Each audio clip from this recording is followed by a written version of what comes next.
চলমান কোটা সংস্কার আন্দোলনকে কেন্দ্র করে আইনশৃঙ্খলা পরিস্থিতি নিয়ন্ত্রণে ঢাকা, চট্টগ্রাম, বগুড়া ও রাজশাহীতে বিজিবি মোতায়েন করা হয়েছে। মঙ্গলবার বিকেলে বিজিবির জনসংযোগ কর্মকর্তা শরীফুল ইসলাম এ তথ্য নিশ্চিত করেছেন। তিনি জানান, চলমান কোটা সংস্কার আন্দোলনকে কেন্দ্র করে আইনশৃঙ্খলা পরিস্থিতি নিয়ন্ত্রণে ঢাকা, চট্টগ্রাম, বগুড়া ও রাজশাহীতে বিজিবি মোতায়েন করা হয়েছে।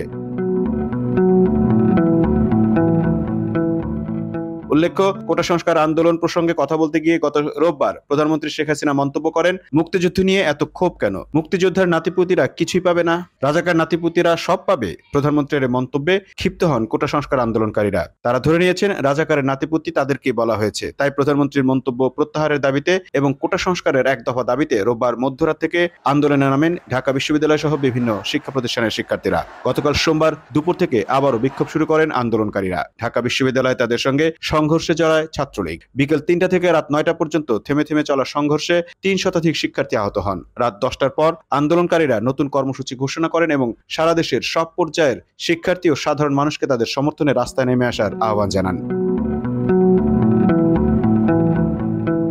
আজ মঙ্গলবার বেলা 11টা থেকে রাজধানীর 15 থেকে 20টি স্থানে একযোগে সড়ক অবরোধ শুরু করেন বিভিন্ন সরকারি বেসরকারি বিশ্ববিদ্যালয়ের শিক্ষার্থীরা।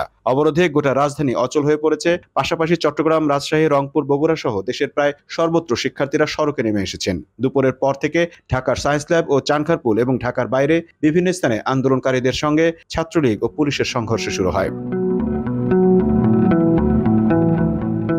শেষ খবর পাওয়া পর্যন্ত ঢাকা, চট্টগ্রাম ও রংপুরে ছাত্রলীগ ও পুলিশের সঙ্গে আন্দোলনকারীদের সংঘর্ষে 4 জন নিহত হয়েছেন। Mamun Mahfuz, time news desk.